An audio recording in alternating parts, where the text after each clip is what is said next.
Perintah Kaisar Naga. Bab 1781 sampai dengan 1790. Audiobook Novel Silat. Episode 179.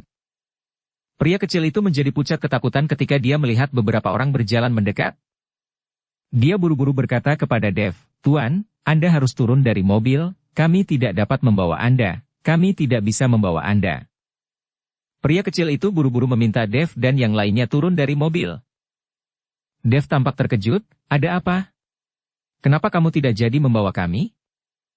Tetapi sebelum lelaki kecil itu dapat berbicara, beberapa lelaki kekar datang, dan salah satu dari mereka, seorang lelaki berjanggut, langsung mengangkat lelaki kecil itu dengan satu tangan. "Nak, menarik orang ke wilayahku? Apakah kamu cari mati?" Setelah pria berjanggut itu selesai berbicara, dia meninju wajah pria kecil itu. Pria kecil itu tiba-tiba ditampar, mulut dan hidungnya berdarah, dan kedua sahabatnya tidak berani bergerak, hanya menonton. "Kalian semua turun." Pria berjanggut itu melihat ke dalam mobil dan berteriak pada Dev dan yang lainnya. Melihat ini, Matt hendak keluar dari mobil, tetapi dihentikan oleh Dev, dan malah berkata kepada Jonathan, "Jonathan, kamu turun dan tangani." "Paham." Jonathan mengangguk dan keluar dari mobil. Guru menatap pria berkacamata hitam itu. Tapi begitu Jonathan keluar dari mobil, dia melihat sosok cantik berlari melewatinya, dan kemudian dia mendengar teriakan, dan pria berjanggut itu diusir dari mobil. "Kalian hanya bisa menggertak orang lain, itu terlalu sialan." Joseph Hine menatap pria kekar dengan wajah dingin itu dan berteriak dengan dingin.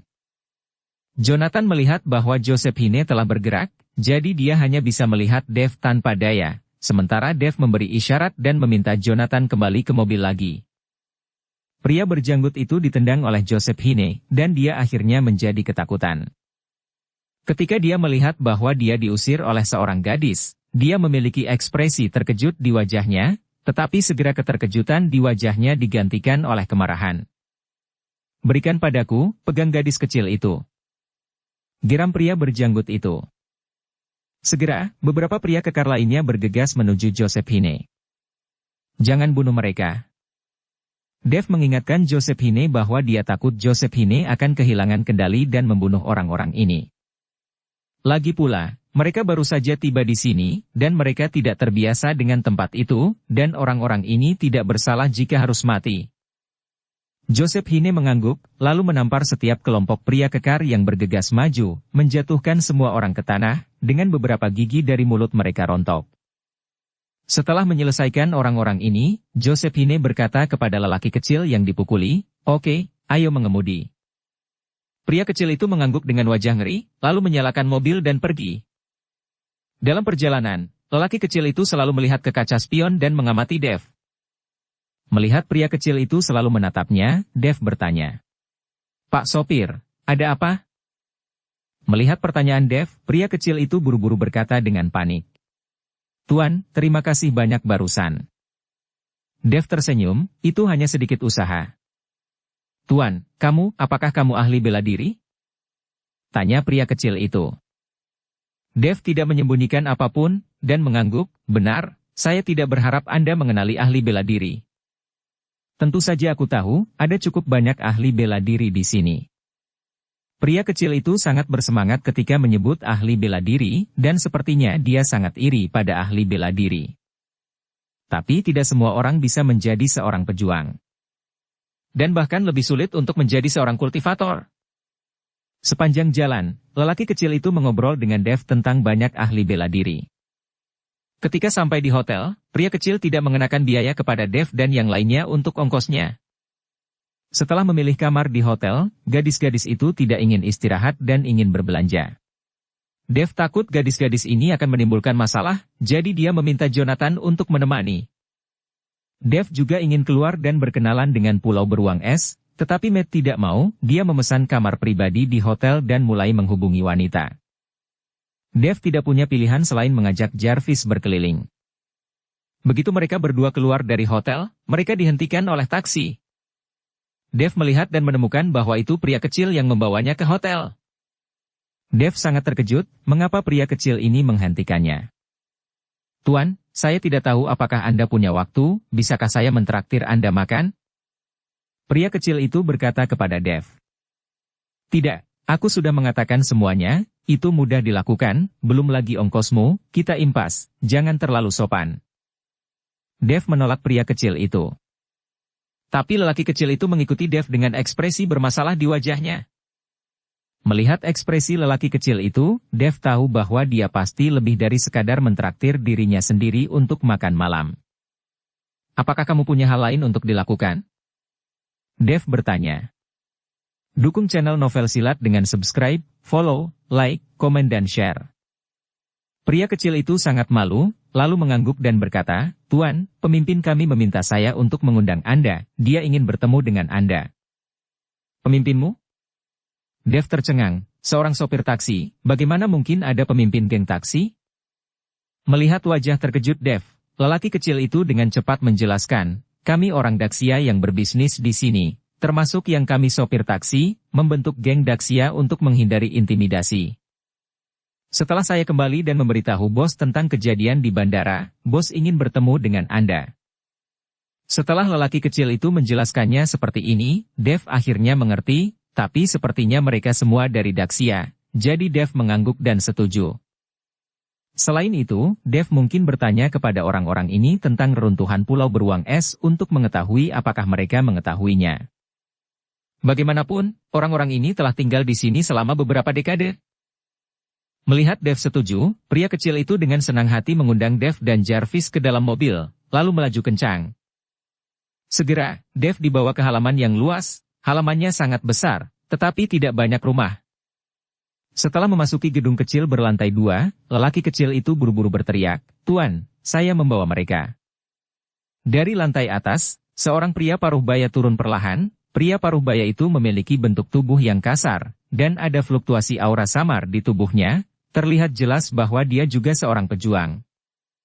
Hanya saja kekuatan pria paruh baya ini tidak lebih dari seorang wusong, tetapi bahkan dengan kekuatan seperti ini, di depan orang biasa, dia hampir seperti dewa. Pria parubaya itu melirik Dev dan Jarvis, tetapi sedikit mengernyit, karena dia menyadari bahwa dia sama sekali tidak bisa melihat kekuatan Dev. Silakan duduk. Mereka sudah habis. Pria parubaya itu melambaikan tangannya dan meminta Dev dan yang lainnya untuk duduk. Kemudian lelaki parubaya itu berkata kepada lelaki kecil itu. Adik, ayo minum teh. Ya. Pria kecil itu buru-buru menuangkan teh untuk Dev dan Jarvis. Tuan, bolehkah saya menanyakan nama Anda? Pria parubaya itu bertanya pada Dev. Namaku Dev Chen. Dev menjawab dengan sopan. Dev? Pria parubaya itu sedikit mengernyit, seolah-olah dia sedang memikirkan sesuatu, dan kemudian berkata, saya mendengar bahwa kita memiliki seorang pemuda yang sangat baik di Daxia, yang tampaknya bernama Dev, dan dia duduk di ibu kota pada usia muda mendirikan sekte terbesar di dunia seni bela diri. Mungkinkah itu kamu? Pria parubaya itu memandang Dev dengan hati-hati. Dev tidak pernah menyangka reputasinya akan menyebar ke luar negeri. Tetapi dia tidak ingin terlalu banyak orang mengetahui keberadaannya, jadi dia menggelengkan kepalanya dan berkata, mungkin nama saya saja yang sama, bagaimana saya bisa memiliki kemampuan itu? Kurasa begitu, tidak peduli bagaimana kamu melihatnya, kamu tidak terlihat seperti Wuhou Agung. Pria parubaya itu berbicara dengan lugas, dan kemudian melanjutkan, terima kasih telah mengambil tindakan di bandara, jika tidak, bawahanku akan menderita. Karena kamu ada di sini, jika kamu butuh bantuan, tanyakan saja. Lagi pula, kita semua adalah orang Daxia, dan geng Daxia kita ada untuk mencegah orang Daxia diintimidasi. Kalau begitu terima kasih banyak. Dev berterima kasih dengan sopan, dan kemudian berkata, saya tidak tahu nama pemimpin klan. Panggil saja aku Dalmar Tang. Kata pria parubaya itu. Tuan Tang, ada yang ingin saya tanyakan. Saya tidak tahu apakah Tuan Tang tahu? Kata Dev. Tanyakan saja, tidak ada yang tidak ku ketahui tentang seluruh pulau beruang es. Dalmar berkata dengan percaya diri. Saya tidak tahu apakah Kepala Tang tahu tentang reruntuhan pulau beruang es? Dev bertanya. Reruntuhan? Dalmar terkejut sesaat, lalu menatap Dev. Apakah kamu datang ke sini untuk reruntuhan itu? Ya. Dev mengangguk. Anak muda, saya menyarankan Anda untuk berhenti memikirkannya. Relik itu bukanlah sesuatu yang dapat Anda sentuh dengan kekuatan Anda. Anda harus tahu bahwa banyak orang ingin menemukan relik itu dan memasukinya. Tetapi selama bertahun-tahun, selain beberapa orang sekarat setiap tahun, tidak ada yang bisa menemukan lokasi reruntuhan. Dalmar berkata kepada Dev. Tidak dapat menemukan lokasi? Mengapa? Dev sangat terkejut, konon luas pulau beruang es tidak terlalu luas, jadi bagaimana mungkin dia tidak menemukan lokasinya? Reruntuhan itu telah lama tersembunyi di bawah salju yang luas, bagaimana bisa begitu mudah ditemukan? Sudah banyak orang yang datang untuk mencari reruntuhan setiap tahun, semuanya adalah master di atas Wuzong, dan ini adalah jenis tuan yang membunuh dan melukai banyak orang setiap tahun. Ada orang-orang dari banyak negara di dunia, tetapi pada akhirnya mereka tidak menemukan apa-apa. Dengan kemampuanmu saat ini, jika kamu ingin menemukan reruntuhan, bukankah itu mencari kematian? Demi fakta bahwa kita semua adalah orang Daxia, saya menyarankan Anda untuk bermain di sini selama beberapa hari sebelum kembali. Tidak ada gunanya mempertaruhkan hidup Anda di sana. Dalmar dengan ramah membujuk Dev. Melihat apa yang dikatakan Dalmar, Dev semakin merindukan reruntuhan di dalam hatinya, jadi dia bertanya lagi, apakah Tuan Tang tahu tentang sekte pencari pedang? Sekte pencari pedang? Dalmar berpikir sejenak, lalu menggelengkan kepalanya. Aku tidak tahu apa itu sekte pencari pedang, dan aku belum pernah mendengarnya. Dev melihat bahwa Dalmar tidak tahu, jadi dia tidak bertanya apa-apa, lagi pula, sudah terlalu lama sejak sekte pencari pedang menghilang. Setelah mengobrol dengan Dalmar untuk beberapa kata lagi, Dev dan Jarvis hendak pergi, tetapi saat mereka bangun, mereka mendengar suara keras di luar, dan segera pengemudi kecil itu berlari masuk. Adik, apa yang terjadi? Dalmar bertanya. Bos, gerombolan geng motor datang ke sini, mengatakan bahwa orang-orang kita memukuli orang-orangnya, dan mereka ingin membalas dendam. Kata pria kecil itu. Sialan, aku belum meminta mereka untuk menyelesaikan masalah ini di bandara, tapi mereka datang ke sini lebih dulu. Keluarlah bersamaku untuk melihatnya. Tangga berjalan keluar dengan penuh semangat. Melihat ini, Dev juga bangkit dan mengikutinya keluar. Begitu dia keluar, dia melihat sekelompok pria kekar dengan mata marah dan ekspresi membunuh di wajah mereka. Dan mereka adalah kelompok yang berkonflik dengan orang-orang dari geng Daxia. Dan dari segi ukuran tubuh, orang-orang dari geng Daxia ini jelas lebih kurus. Dalmar, orang-orangku dipukuli oleh orang-orangmu di bandara, bagaimana pendapatmu tentang masalah ini? Seorang pria besar dengan anting-anting dan tato di seluruh wajahnya melangkah maju dan berbicara kepada Dalmar dengan dialek Daxia yang terpatah-patah. Ivan, jelas orangmu yang mencari masalah terlebih dulu, dan setelah sekarang mereka dipukuli, kamu datang padaku? Selain itu, bukan geng Daxia kami yang memukuli bawahanmu, itu para penumpang tidak tahan kepada kalian. Dalmar berkata kepada Ivan. Itu dia, mereka jelas berada di grup yang sama. Pada saat ini, pria berjanggut yang dipukuli melihat Dev di belakangnya, dan segera berdiri dan menunjuk ke arah Dev. Melihat ini, Ivan mencibir dan berkata, Dalmar, apalagi yang harus kamu katakan? Pria itu ada di sini bersamamu. Sekarang kamu serahkan dia kepadaku dan memberiku kompensasi atas biaya pengobatan. Aku tidak akan melanjutkan masalah ini. Apa kamu bercanda? Sejak kapan geng Daxia kita tunduk padamu? Jika kamu tidak yakin, maka buatlah gerakan. Dalmar sepertinya tidak menganggap serius geng motor ini. Sebagai ranah Wuzong, mudah untuk berurusan dengan geng-geng motor ini. Dalmar, aku tahu kamu punya kungfu, tapi tidak peduli seberapa bagus kungfumu, tidak ada gunanya. Saat dia mengatakan itu, Ivan mengeluarkan senjatanya, dan kemudian semua geng motor mengeluarkan senjatanya. Lebih dari selusin senjata diarahkan ke Dalmar dan yang lainnya, dan sekarang anggota geng Daxia panik. Wajah Dalmar juga menjadi jelek, jika dia hanya punya satu senjata, dia bisa dengan mudah menghindarinya. Tetapi dengan begitu banyak senjata yang diarahkan, Dalmar pasti tidak bisa menghindarinya. Melihat wajah Dalmar dan yang lainnya telah berubah, Ivan mencibir, Dalmar, tidak peduli seberapa terampil Anda tidak memenuhi syarat untuk bertarung dengan kami. Sekarang dengan patuh serahkan dia dan beri saya sejumlah uang, dan saya akan memaafkanmu. Pistol Ivan sudah diarahkan ke kepala Dalmar. Ekspresi Dalmar berubah lagi dan lagi. Baru saja dia membual bahwa Dev akan datang kepadanya jika ada yang harus dia lakukan. Sekarang jika Dev didorong keluar, maka Daxia gang mereka terlalu tidak hebat, dan mereka berdua dari Daxia. Mereka tidak bisa mencampurnya. Ivan, aku tidak akan menyerahkan orang, tembak jika kamu memiliki kemampuan, dan aku jamin ketika kamu menembak, aku akan membiarkanmu mati di sini. Dalmar mengertakkan gigi, dan berkata dengan galak di matanya. Ivan mencibir, karena kamu tidak takut mati, ayo buat kesepakatan hari ini. Saat dia mengatakan itu, Ivan sebenarnya ingin menarik pelatuknya.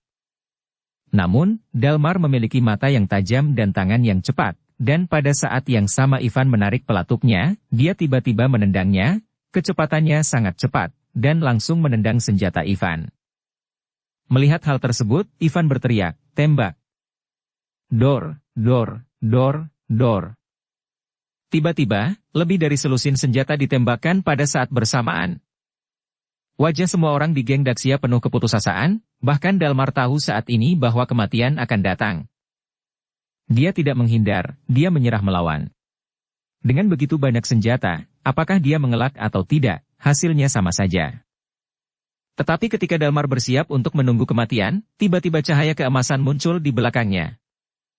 Cahaya keemasan menyinari seluruh kompleks. Dan kemudian orang-orang ini melihat bahwa peluru yang ditembakkan ke mereka semua berhenti di depan mata mereka saat ini, seolah-olah peluru itu menyentuh sesuatu dan dihentikan. Plok, plok, plok. Peluru jatuh ke tanah hanya beberapa sentimeter di depan mata semua orang. Semua nafas terkondensasi, dan jatuh ke dalam kesunyian yang mematikan untuk sementara waktu. Ini adalah saat terdekat mereka dengan kematian, menyaksikan peluru berjatuhan di depan mata mereka. Tapi tidak ada yang mengerti apa yang terjadi. Dan Ivan dan geng motor itu semakin terkejut, dan mata mereka membelalak tak percaya. Mereka tidak mengerti apa itu cahaya keemasan, dan mengapa peluru itu tiba-tiba berhenti dengan sendirinya, lalu jatuh ke tanah. Saat ini, hanya Dalmar yang membuka mulutnya lebar-lebar, wajahnya penuh keterkejutan. Karena dia merasakan aura yang sangat besar dan menakutkan, dan aura ini datang dari belakangnya. Karena nafas inilah mereka semua diselamatkan. Peluru itu mengenai penghalang tak terlihat, jadi mereka berhenti dan jatuh ke tanah. Dalmar menoleh dan menatap Dev dengan ngeri. Pada saat ini, cahaya keemasan di tubuh Dev baru saja memudar.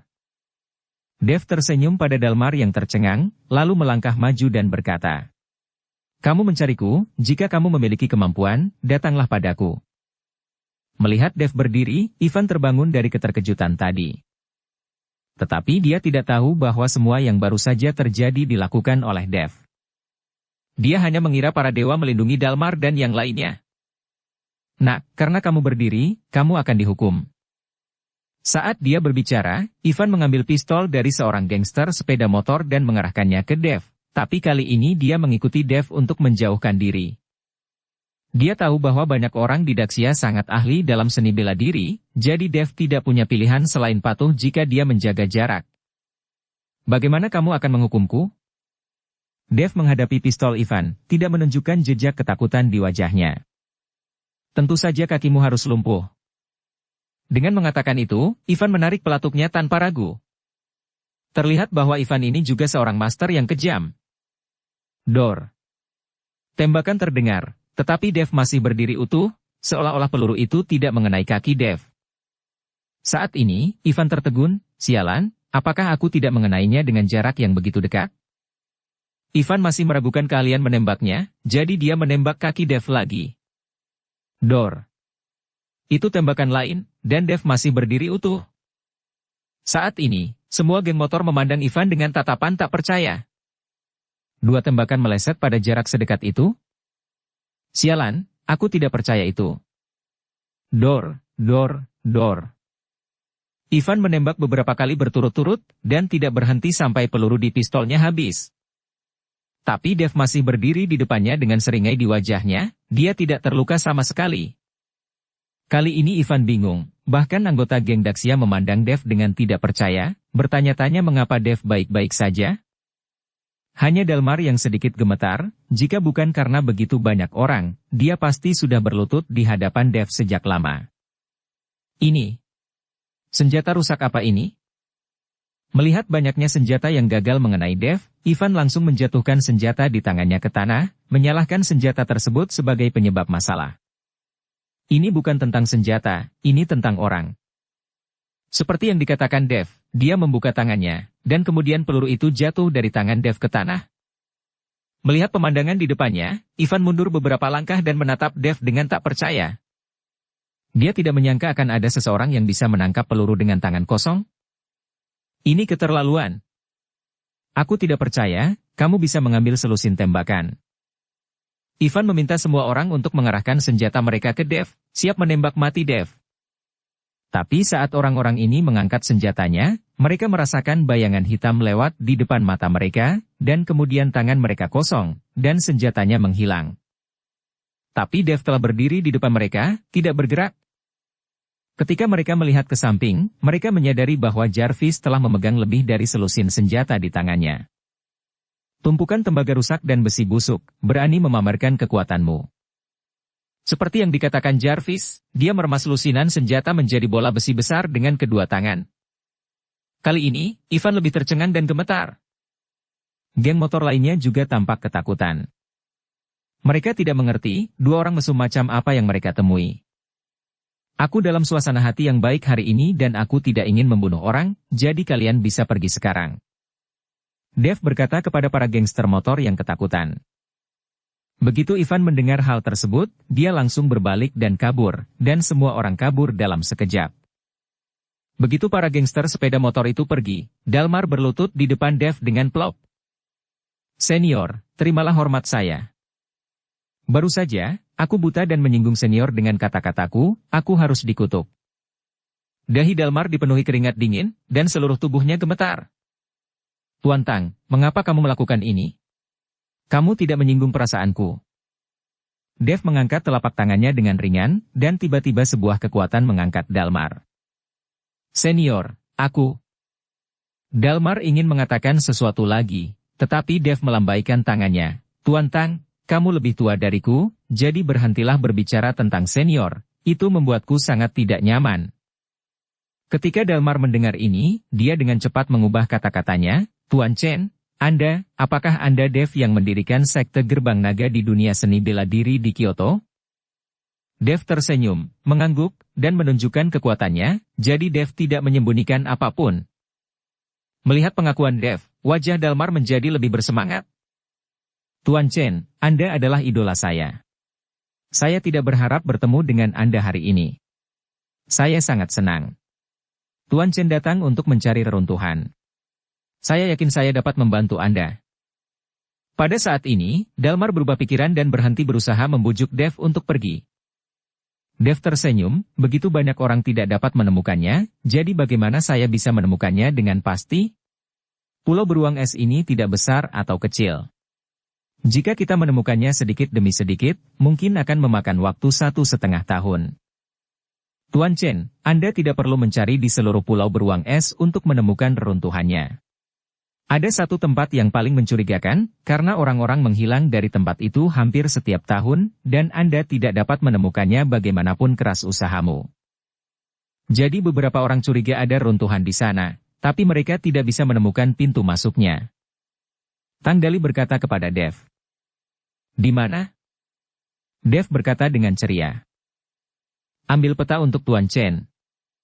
Setelah Tang Dali selesai berbicara, seseorang segera membawa peta, dan Tang Dali menggambar lingkaran di peta, itu ada di sini, di sebelah gunung salju, dan ada desas-desus bahwa runtuhannya ada di bawah gunung salju, tetapi tidak ada yang telah melihatnya. Dev melihat ke tempat itu, berpikir sejenak, dan kemudian bertanya. Apakah kamu pernah ke sini sebelumnya?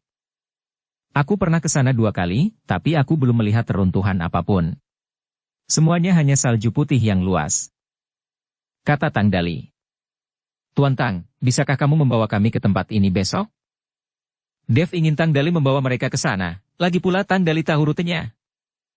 Tidak masalah, suatu kehormatan bagi saya bisa bekerja untuk Tuan Chen. Tang Dali dengan senang hati setuju.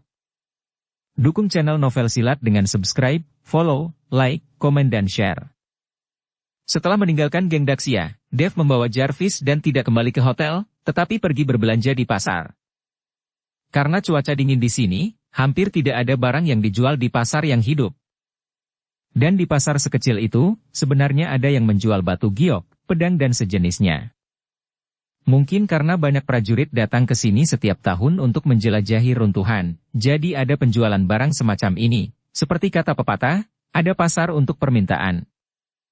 Itu semua sampah, dan aku belum pernah bertemu dengan beberapa master. Mungkinkah banyak orang yang pergi karena mereka tidak dapat menemukan pintu masuk ke reruntuhan? Jarvis menemukan bahwa barang-barang yang dijual di pasar sangat buruk, dan dia tidak bertemu dengan beberapa master. Berbicara secara logis, ada reruntuhan di sini, dan sejumlah besar master akan datang ke sini. Tapi sekarang saya belum menemukan banyak dari mereka. Mungkin juga saya telah ke sini beberapa kali dan tidak dapat menemukan pintu masuk relik, jadi mereka semua mundur. Tepat ketika Dev dan yang lainnya berbalik dan hendak kembali, tiba-tiba ada dengungan di benak Dev. Pedang pembunuh naga sepertinya merasakan sesuatu, dan ada sedikit getaran. Dev buru-buru berhenti, lalu melihat tidak jauh, dan menemukan seorang penjual sedang mengemasi barang-barangnya, mungkin siap untuk pulang. Saat ini, Dev tertarik dengan pedagang kaki lima yang hendak mengemas pedang. Saya melihat pedang itu memancarkan aura samar, yang menarik Dev dalam sekejap. Saudaraku, bisakah aku melihat shurikenmu? Dev berjalan mendekat dan bertanya. Kamu menginginkan pedang ini, biarkan aku menunjukkan kepadamu, jika kamu suka, aku akan menjualnya 5 juta. Pedagang itu memberikan pedang kepada Dev. Pedang patah apa, senilai 5 juta. Apakah kamu merampok? Jarvis tampak terkejut. Apa yang kamu ketahui, pedang ini memotong besi seperti lumpur, tapi itu adalah pedang sekte pencari pedang. Dev langsung terpana dengan kata-kata penjual itu. Dia tidak menyangka bahwa seorang pedagang kecil akan tahu tentang sekte pencari pedang. Saudaraku, bagaimana kamu tahu ini adalah sekte pencari pedang? Dev memandang penjual itu dengan aneh dan bertanya. Bukankah itu tertulis di bilahnya? Pedagang itu terus berbicara tentang pedang. Dev melihat lebih dekat, badan pedang itu sudah berkarat, dan terlihat sangat tua, tapi memang ada tulisan, sekte pencari pedang, di bagian bawah badannya, yang jelas terukir saat pedang itu ditempa. Ketika Dev memegang pedang itu, induksi pedang pembunuh naga di tubuhnya menjadi lebih kuat. Dev terlihat sangat bersemangat. Saudaraku, bolehkah aku bertanya, dari mana kamu mendapatkan pedang ini? Dev bertanya. Penjual itu melihat ke pegunungan yang tertutup salju di kejauhan. Ketika saya pergi untuk memetik teratai salju, saya menemukan pedang ini. Sudah beberapa tahun. Awalnya sangat tajam, memotong besi seperti lumpur, tapi saya tidak tahu cara merawatnya, dan sekarang berkarat. Jika tidak berkarat, saya tidak akan menjualnya seharga 5 juta yuan. Apakah Anda menginginkannya? Jika Anda tidak menginginkannya, saya akan menutup kios dan pergi. Aku menginginkannya. Setelah Dev selesai berbicara, dia langsung mentransfer 5 juta. Melihat hal tersebut, penjual itu pun sangat senang. Sepertinya dia tidak pernah menyangka pedang ini benar-benar bisa laku seharga 5 juta. Dev tidak bisa meletakkannya sambil memegang pedang itu, setidaknya dia bisa yakin bahwa sekte pencari pedang ada di sini, dan relik itu mungkin adalah sekte pencari pedang. Beli pedang patah seharga 5 juta, dan jika kamu tidak melihatnya selama setahun, kamu menjadi kaya. Pada saat ini, suara seorang wanita terdengar dari belakang Dev. Dev terkejut ketika mendengar suara itu, dia merasa suara itu sangat akrab, tetapi dia tidak dapat mengingatnya untuk sementara waktu. Kemudian Dev berbalik, dan saat dia melihat wajah gadis itu dengan jelas, dia langsung mengingatnya. Putri Anna, kenapa kamu di sini? Dev berkata dengan penuh semangat. Ini negara saya. Biasa bagi saya datang ke sini untuk bermain, tapi saya terkejut melihat Anda di sini. Awalnya saya pikir saya salah lihat. Anna juga berkata dengan bersemangat. Dan di belakang Anna, diikuti oleh Andrew yang tinggi dan kekar, Dev memandang Andrew, merasakan nafas Andrew, tanpa diduga, hanya dalam 1 tahun, kekuatan Andrew telah mencapai level Wuhou. Meski masih jauh di belakang Dev, kecepatan ini cukup cepat. Setahun yang lalu, Dev berpartisipasi dalam kompetisi internasional atas permintaan Zhao, dan Andrew hanyalah seorang seniman bela diri. Pada saat itu, Dev membunuh Watanabe Ichiro, dan benar-benar bermusuhan dengan keluarga Watanabe di negara pulau. Andrew, kekuatanmu tumbuh sangat cepat. Dev berkata kepada Andrew sambil tersenyum. Tuan Chen juga tidak buruk? Andre tersenyum. Faktanya, Andrew tidak bisa mendeteksi kekuatan Dev, dia hanya mengatakannya dengan sopan. Lagi pula, selama kompetisi internasional, Andrew sudah terkesan dengan Dev. Jika tidak, dengan kepribadian mereka yang berapi-api seperti layaknya orang dari negara Siong, tidak mungkin berbicara dengan Dev seperti ini.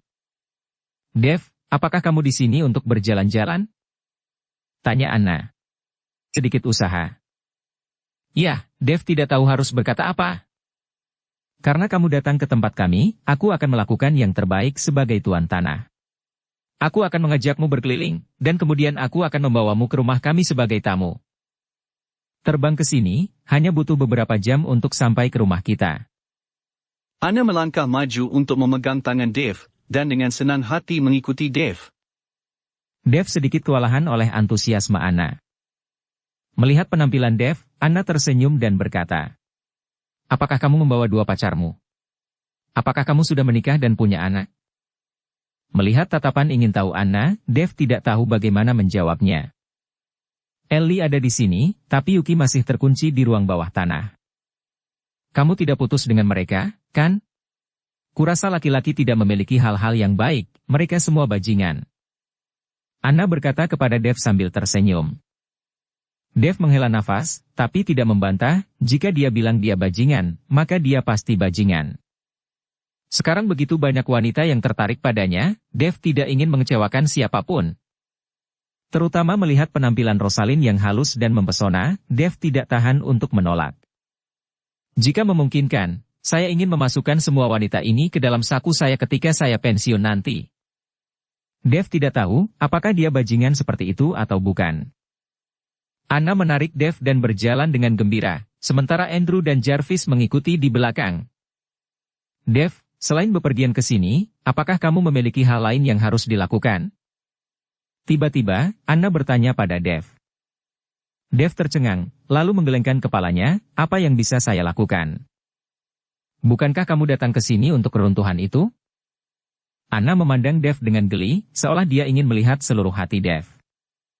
Ketika Dev mendengar ini, dia tersenyum canggung dan tidak berkata apa-apa, tetapi melihat ekspresi Dev, Anna mengerti. Sebenarnya, saya juga datang ke sini untuk keruntuhan, kalau tidak saya tidak akan datang ke tempat kecil ini untuk pariwisata. Kata Anna. Keruntuhan itu? Apakah kamu juga untuk keruntuhan? Hanya kalian berdua? Dev sedikit terkejut, lagi pula, Anna tidak memiliki banyak kekuatan, dan Andrew sama kuatnya dengan Wu Hou. Bagaimana cara menjelajahi reruntuhan dengan kekuatan seperti itu? Bukankah itu mencari mati? Melihat apa yang dikatakan Dev, senyuman di wajah Anna menghilang seketika, digantikan oleh sentuhan kesedihan. Dev tidak tahu apa yang dia katakan salah, dia tampak sedikit bingung. Kudengar ada Raja Obat di reruntuhan, jadi aku menemukan Raja Obat untuk menyelamatkan ayahku. Anna menggigit bibirnya dan berkata dengan lembut. Setelah mendengar ini, Dev segera bertanya. Ada apa dengan ayahmu? Apakah dia sakit? Anna menggelengkan kepalanya, tidak, ayahku diracun, kudengar hanya Raja Obat di reruntuhan ini yang bisa menyelamatkannya. Diracuni? Dev tampak terkejut, mengetahui bahwa ayah Anna adalah seorang adipati, siapa yang berani meracuni adipati suatu negara? Seseorang menginginkan posisi adipati ayahku, jadi dia ingin membunuh ayahku dan mendapatkan posisi adipati. Anna melihat keraguan Dev, jadi dia berkata dengan tergesa-gesa. Siapa yang begitu berani? Dev bertanya. Anna memandang Dev dan berkata dengan serius. Menurutmu siapa yang akan mendapatkan adipati setelah ayahku meninggal? Kata-kata Anna membuat Dev langsung sadar. Mungkinkah itu kakak laki-laki atau adik laki-lakimu? Dev sangat terkejut, karena hanya putranya sendiri yang bisa mewarisi posisi adipati ayahnya. Tetapi untuk mendapatkan posisi adipati, dia meracuni ayahnya sampai mati, yang terlalu tidak manusiawi. Tapi memikirkan Jaiden, dia meracuni ayahnya sampai mati hanya untuk mendapatkan posisi patriark keluarga panjang, apalagi posisi adipati suatu negara, posisi ini bahkan lebih menarik. Memikirkan hal ini, Dev merasa sedikit emosional. Dia berkata bahwa tidak ada ayah dan anak di istana yang dalam. Sepertinya itu benar. Demi hak, mereka semua membuang cinta keluarga mereka. Aku curiga pada kakakku, tapi tidak ada bukti. Saat aku menemukan raja pengobatan dan membangunkan ayahku, aku akan tahu siapa yang meracuninya. Mata Anna penuh tekad. Apakah kamu yakin bahwa kamu dapat menemukan raja obat? Meskipun Dev mengagumi keberanian Anna, tapi keberanian tidak bisa mewakili kekuatan. Peninggalan semacam ini tidak dapat dieksplorasi dengan kekuatan apapun. Bahkan jika aku mati, aku harus mencoba. Anna tampaknya telah mengambil keputusan. Dengan cara ini, Dev berjalan dan mengobrol dengan Anna, dan tanpa sadar berjalan keluar dari pasar yang ramai dan datang ke tempat yang jarang penduduknya. Sepintas, ada hamparan putih yang luas, dan beberapa orang terlihat menarik kereta luncur dengan anjing, bersorak dan bermain. Yang mulia, kita harus kembali, tidak aman di sini. Andrew melihat sekeliling, lalu berkata kepada Anna dengan wajah waspada. Melihat ekspresi Andrew, Anna pun menjadi sedikit gugup. Andrew, apakah kamu merasakan sesuatu? Sebagai manusia beruang, Andrew memiliki persepsi di luar manusia normal, dan dapat merasakan adanya bahaya terlebih dahulu. Andrew mengangguk, lalu berdiri di depan Anna. Apa? Seseorang ingin membunuhmu? Dev mengerutkan kening. Anna mengangguk dan berkata, dalam perjalanan, kami bertemu dan dikejar mereka beberapa kali. Saya kira orang-orang ini dikirim oleh saudara laki-laki saya. Dia tidak ingin saya hidup. Saya benar-benar tidak menyangka perebutan kekuasaan di luar negeri juga sangat kejam. Pada saat ini, Jarvis berbicara. Kalau begitu, mari kita kembali. Dev membawa Anna untuk kembali. Tapi baru saja berbalik dan berjalan 2 langkah, 4 pria berbaju hitam muncul, keempatnya bertopeng, memegang parang di tangan mereka, dan masing-masing memiliki niat membunuh di mata mereka. Melihat keempat pria berbaju hitam yang tiba-tiba muncul, Andrew dengan erat melindungi Anna seolah menghadapi musuh yang tangguh. Dev melihat keempat orang ini, mereka semua berada di alam Wuhou peringkat 3, dan mereka dianggap master. Jika keempat orang ini berurusan dengan Andrew, maka Andrew jelas bukan lawannya. Andrew, jika kamu menyerahkan Putri Anna, aku bisa menyelamatkanmu, kalau tidak aku akan mengambil kulit beruangmu dan membuat pakaian.